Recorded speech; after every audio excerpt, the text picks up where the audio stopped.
మొదటి బ్యాచ్లోనే సక్సెస్ రావాలంటే కష్టం. దీంట్లో చాలా ఓపిక కావాలి.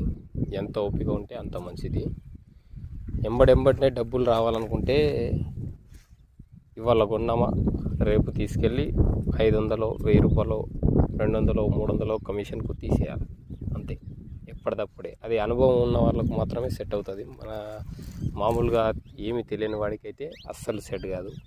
తెలియని వాడు అట్లా తీసుకెళ్ళి నేను కమిషన్ మీద వాడు అమ్ముతున్నాడు కదా వాడిని చూసి నేను అమ్ముకుంటా అంటే కష్టం, లాస్ అయ్యే అవకాశాలు అయితే ఎక్కువ ఉంటాయి.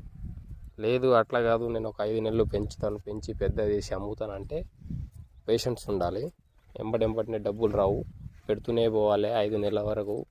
వీటి గ్రోత్ కోసం అయ్యే ఖర్చు మొత్తం నీ మీదనే పడుతుంది. జాబులు అది ఇది అన్నీ మానేసి చేస్తా అంటే కష్టము. లాభ నష్టాలు అనేవి ప్రతి దాంట్లో ఉంటాయి, ఇందులో కూడా సేమ్. కాకపోతే చూసి మంచిగా చేసుకుంటే మంచిది.